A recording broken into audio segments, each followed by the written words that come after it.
It's 5 a.m. Still dark. Athens is asleep. And like every morning for the last 3 months, I prepare to go outside to meditate. But today feels different. I reach for my house keys, but this time I also grab my car keys. Not by choice, but something deep inside is guiding me. Drive. No plan, no logic, just a pull. My mind starts questioning, what are you doing? But something deep is guiding me. I drive through the empty streets of Athens. 15 minutes pass. I reach a dead end. My logical mind snaps back. Turn around, go home. But my body does not listen. I step outside of the car. The energy feels alive. I take a deep breath in. I connect. I start walking, slow, present, surrendered. And then after 15 minutes, it leads me to a small park. I begin to move, not with choreography, but with intuition, breathing, flowing, energy work, without thoughts. And then suddenly everything shifts. I feel a force pulling me. I open my eyes. I start walking again, guided by something I cannot explain. A few steps later, at the crosswalk, I bump into a woman. She looks at me, eyes soft, voice trembling, and says, I saw you meditating, and I don't know why, but I felt drawn to you. For days, I've had this energy blockage in my spine. Can you please help me? And in that moment, I knew I was exactly in the right place at the right time. Was it coincidence or synchronicity? But here's what's even harder to explain how I found her at all. I had no destination, I just drove, walked, listened, yet somehow every step led me right to her. Some call it intuition. Some call it the reticular activating system, the part of your brain that filters reality and helps you notice before even the conscious mind knows. But there is more. There is a concept called quantum consciousness, in which, when you are in deep presence, you can connect with others before your mind understands. And when in deep meditation, I've got entered coherence, when the heart and mind syncs in a calm, harmonious rhythm.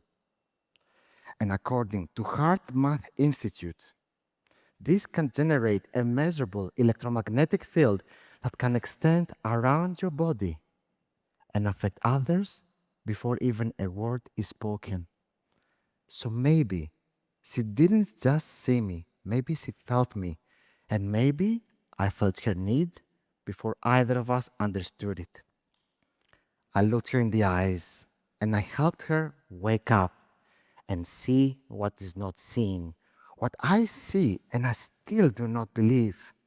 There is a higher intelligence, one far beyond our logic, that if we learn to tap into it, our life can change in a single second. Are you ready to wake up?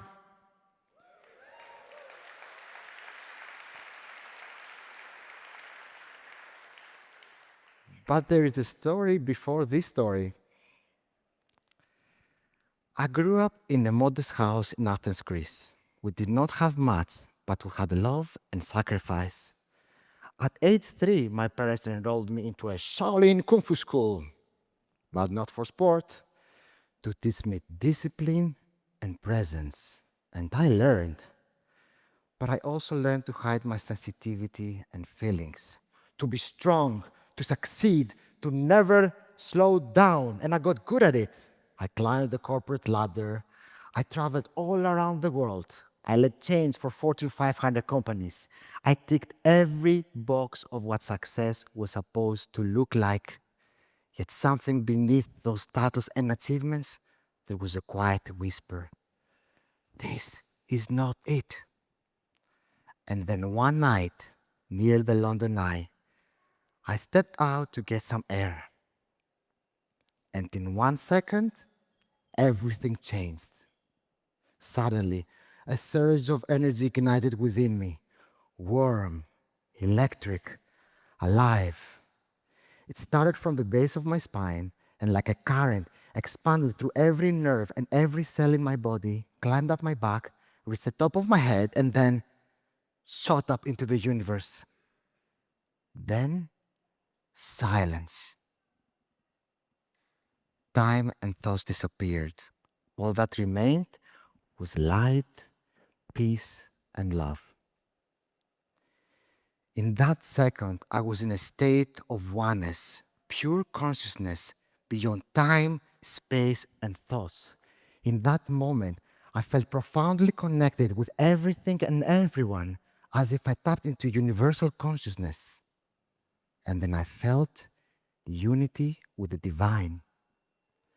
A deep sense of joy filled my heart, an infinite bliss, and I felt love for all. But love not as an emotion, as the fabric of the universe itself. It has no boundaries, no nationality, no religion, pure love in human form. Many years later, I've learned I had experienced Nirvikalpa Samadhi, a very rare spiritual awakening that for some is considered the highest state of spirituality. To help you understand what I have experienced, let me introduce you to the world of Maya. Maya is the illusion that the outside is more real than the truth within.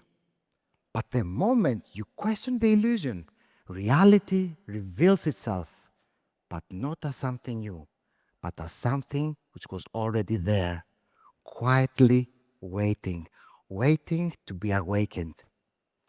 Modern neuroscientists now confirm what the mystics have said for centuries. During deep meditation, the default mode network, the part of the brain which links the ego and self-identity, shuts down. All that remains is unity, presence, and timelessness. So you don't need to believe in mysticism, and you don't need years to change your life. 1 second of presence can change everything. But here is the part that no one tells you. Coming back to your normal life hurts. Friends may drift away. People might think you've gone mad. You question your own sanity. Earlier this year in Dubai, as I was stepping out of a costume party, a huge guy, the bodybuilder type, looked at me and then knocked off my sunglasses in the street. He mocked at me. Old me would have reacted, probably even scared, but not this time. I looked at him in the eyes and I hugged him. He froze, then broke down. "I'm sorry," he said. "I just lost my family in the fires of LA." But here's the thing. I did not know he was in pain, and there were no signs of sorrow or grief, just aggression. But somehow, my body knew. Neuroscientists call this neuroception. It's how your nervous system senses safety or danger before the conscious mind is even aware. I did not feel any threat. I just felt sorrow beneath the surface, and I trusted that. But there is more. There is a concept called co-regulation, in which when your nervous system is calm and grounded, you can soothe and regulate another person's state. So that hug was not just emotional, it was biological, and in that moment, the pain had permission to let go. But here's the hard part after awakening. You're carrying a truth that others cannot yet see, but you still carry it because now you know what's real. I'm not here to give you life advice, and I'm not here to sell you any strategy. I'm just here to remind you of what you already know. You are not broken. You are not too late. You are simply asleep. And it's time to wake up. After my awakening, a mission lit inside me. One I did not choose, but one I cannot ignore. To help 1 billion people, not alone, with others, with you. Not through more hustle, but through presence, courage, and conscious action bound by love. Because that's what transforms lives, and that's what transforms everything. So let me ask you, what if the heaviness you feel is not even yours? What if you're carrying generations of fear and shame, which is ready to be dropped? What if your next breakthrough is not 5 years away, but 1 second away? Because in the end, it's not about luck, it's not about talent, it's about who takes action in that 1 second of opportunity. And believe me, the second will come. The question is, will you be awake to act on it? 1 second it takes to change your life. And it is the second where you decide to change your destiny. And maybe, just maybe, this is that second where your life begins to change. No more hiding, no more waiting. You are ready. You are enough. 1 second. Wake up. Thank you.